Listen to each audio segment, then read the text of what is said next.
Hey guys, my name is Sean from SMP, and I just want to do a quick video showing you guys how to transfer your information from one iPad to another. In this case, with the exact same iPads, but if they weren't, you could still do that. Works from iPhone to iPad, iPad to iPhone, as well as between iPads and between iPhones. So, real quick, we're going to unlock the iPad. So you just got to move your current iPad close to your new iPad. We're going to hit continue. It's going to ask for my Touch ID. So then it has my Apple ID there, so I'm just going to hit continue. And then very similar process to iPhones and Apple Watches and whatnot. It brings up this little QR code type grid.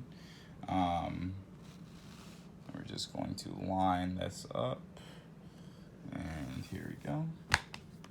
Now it's transferring that information. And it's going to ask me for my passcode. So I'm going to type that in.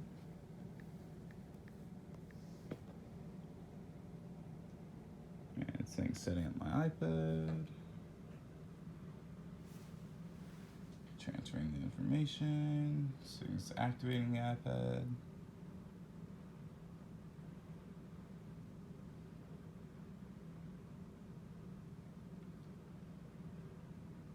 Okay, perfect. Since now it's asking for Touch ID, we're going to set that up later. Set up Touch ID later. Don't use Touch ID. And the reason I just want to do that later is because I have a few different fingerprints, so that's going to take some time. So just don't want to do that right now. Just don't want to do it, just because it's going to take up a little bit of time for you guys. So I'm just trying to keep this in one shot for you guys so you can get a real sense of how long this is taking. Right now we're on about 2 minutes. I'm actually probably going to restore it from a backup, but I don't know, since I have the other iPad here, I might even show you guys the process, just transferring between the two directly, just because they're both sitting right here. So you can see the other iPad saying the same message. One thing to keep in mind also is that if you do have two iPads like this, yep, update back up before storing. Yeah, let's do that. So update backup from before restoring. So it looks like it's updating my backup, and then it's going to restore it. And then we're going to agree to these terms and conditions. Enable location services.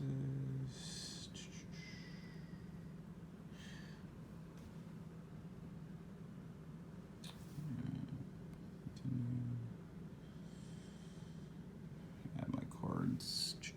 Do that later. Set up one card right now. I'm going to take that off the screen.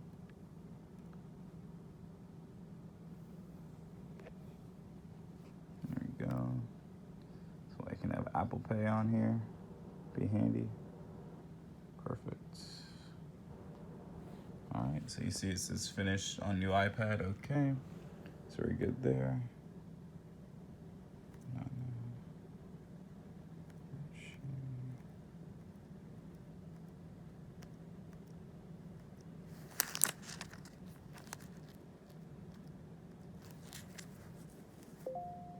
There we go.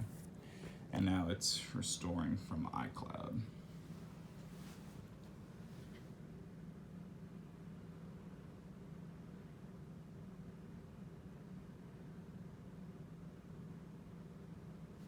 And like I said in the previous video, this is by far the best tablet you can buy for the money. Back in the day, Android was giving this a little bit of a shot for its money. Unfortunately, the Android comparisons weren't really that good. The Motorola Zoom was the first official Android tablet running a tablet-optimized operating system, Honeycomb. However, that didn't really last very long. It was a little buggy. Wasn't the greatest tablet overall. More of a wider aspect ratio as well, compared to like a 4:3-ish on the iPad. One thing that this is actually significant about the 7th generation is this is the first time that the standard iPad, so not the Pro or the Mini or anything like that, but the standard iPad has changed its screen size. So the very original iPad was 9.7 inches. That continued all the way up until the previous model of this, and then this is the first time it increased about half an inch. The Airs have bigger screens, 10.5 inches, the Air 3, as well as the iPad Pro series, anywhere from 10.5 to 11 to 12.9 inches.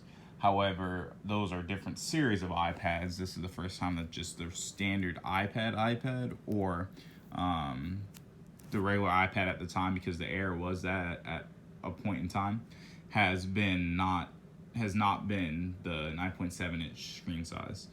Not a big difference, you'll notice, to be honest with you, but it is a little bit noticeable. It's not something that's night and day. Definitely not something that I would say would make your decision. Should make your decision. However, it is something that's nice. In addition to that, and the smart connector capabilities, you're getting at the exact same price as your old iPad. So that's very nice. And especially if you get this on sale for $250, I mean, you really can't beat that value. It runs full iPad OS. You're probably getting software updates for several years after. It's just unbelievable. Good value in the tablet spectrum for you. Say majority of the people, this is probably the tablet that you'll want to go with. That being said, obviously the Pro's more premium. It's going to be faster, better screen, Face ID, more gesture based, even though you can use a lot of those same gestures on this iPad. This iPad, for the money, is just so much better. So there you go. Got the backup all the way to the end. And now it looks like it's offloading that right now to the iPad. So I'm going to try to keep this video from being too long. I'm probably going to cut it in a little bit. Like I said, I did want to keep this without any cuts or edits, just so that way I could show you guys real time how long it's going to take. So just to give you guys a general idea, if you guys are transferring stuff from your older iPads to your newer iPads, I believe all you're going to need is a current version of the operating system. So as long as you're not rocking an iPad that's too old, you should be able to get, I believe the iPad Air 2 just stopped support. So if you have something newer than that, you should be able to do the same exact process. And either way, as long as you're able to have an iCloud backup, probably is the most important thing. You'll be able to get majority of the stuff, if not all the same stuff, over from your old iPad to your new iPad. Apple does a really great job at making this migration process just so easy. It's just incredible how they've done that throughout the years. Before, the process of changing devices used to be pretty much, several hour process. Now it's literally, pretty sure it's done right here. Let's log in. It's gonna ask me for some passwords. I'll do that later. Yep. So here, let me side by side it so that way you guys can see. Do some Touch ID here. And right here, you guys can see, everything that's grayed out kind of means that the apps haven't been downloaded yet, but you can see the whole process is being set up and everything's going. So less than 10 minutes, you're up and running. This process used to take an hour or two. Some stores even had specialized equipments and devices to do stuff like this, like Best Buy, for example. And you can just do this for free now. So very cool process. Just wanted to show you guys that. If you guys have any questions, drop them off in the comments. Again, it was nice talking to you guys, and hopefully I'll see you guys in a later video, and we can go more in depth on the iPads. Like I said, I'm going to do a more in-depth review, so if you guys have any questions or topics that you guys want me to cover before I record that video, just let me know and I'll drop that in there. Definitely, like I said, if you guys can get this for $250 or $329, depending on which capacity you want, great value. Highly would recommend it for most people. So anyways, I'll talk to you guys in a later video. You guys have a nice day. Peace out.